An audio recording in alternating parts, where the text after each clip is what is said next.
Hi guys, welcome to our channel exploring my world. Today మన వీడియోలో పలావ్ అనేది కుక్కర్లో ఏ విధంగా సింపుల్ అండ్ టేస్టీగా ప్రిపేర్ చేసుకోవాలో మీకు ఈరోజు చూపించేస్తున్నా. ఫస్ట్ ఆఫ్ ఆల్ దీనికి కావాల్సిన ఇంగ్రీడియంట్స్ అన్నీ స్క్రీన్ మీద ఇచ్చాను, ఒకసారి చూసేయండి. ఈ పలావ్ అనేది కుక్కర్లో ఈ విధంగా చాలా టేస్టీగా ఈజీగా చేసేసుకోవచ్చు. కుకింగ్లో బిగినర్స్గా ఉన్న వాళ్ళు కూడా ఈ పలావ్ అనేది చాలా ఈజీగా చేసుకోవచ్చు.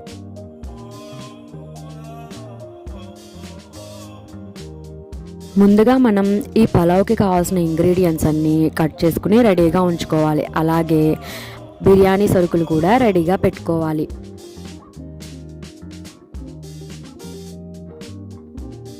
మనం ముందుగా 4 టేబుల్ స్పూన్స్ ఆఫ్ ఆయిల్ వేసుకుని పలావ్కి కావాల్సిన బిర్యానీ సరుకులను వేసుకుని ఫ్రై చేసుకోవాలి. తర్వాత ఆనియన్స్, గ్రీన్ చిల్లీస్, టొమాటోస్ వేసుకుని బాగా ఫ్రై చేసుకోవాలి.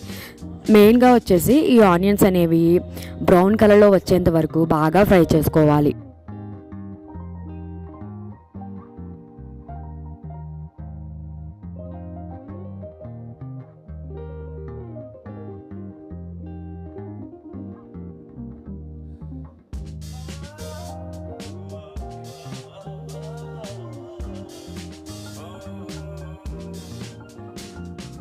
ఈ విధంగా వీడియోలో చూపించినట్లుగా ఆనియన్స్ అనేవి బ్రౌన్ కలర్లో వచ్చేంత వరకు ఫ్రై చేసుకోవాలి.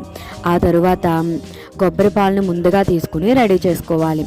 కొబ్బరి పాలు కూడా ఒక గ్లాస్ కింద లెక్క వేసుకుని మనం తీసుకున్న రైస్కి మిగిలిన వాటర్ని వేసుకోవాలి. ఈ విధంగా వాటర్ని యాడ్ చేసుకుని ఇవన్నీ బాగా మిక్స్ అయ్యేటట్టుగా ఒకసారి కలుపుకోవాలి. కలుపుకొని లిడ్ పెట్టుకుని కాసేపు మరగనివ్వాలి.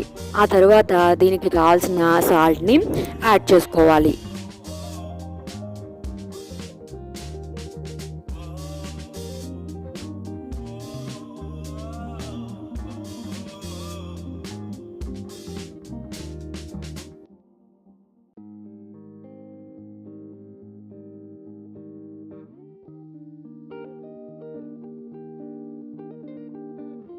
ఆ తర్వాత మనం వేసిన వాటర్ అనేది ఇలా పొర్లుతూ బాగా మరుగుతూ ఉంటుంది.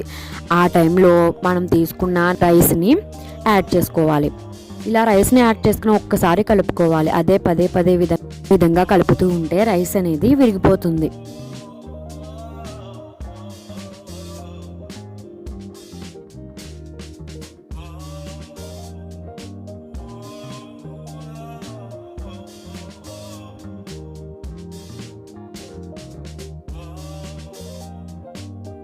మనం ఈ విధంగా ఒకసారి రైస్ని మొత్తం కలుపుకొని కుక్కర్ లిడ్ని పెట్టుకుని క్లోజ్ చేసుకోవాలి.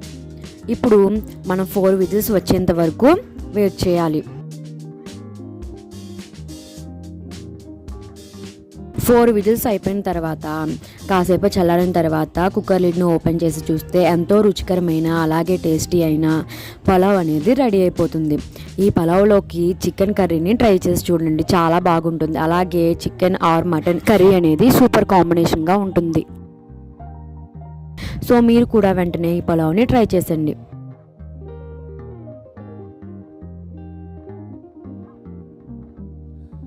అయితే ఈ వీడియో మీకు నచ్చినట్లయితే నా ఛానల్ని వెంటనే సబ్స్క్రైబ్ చేసి లైక్ చేయండి. అలాగే మీ ఫ్రెండ్స్కి కూడా షేర్ చేయండి. Thanks for watching.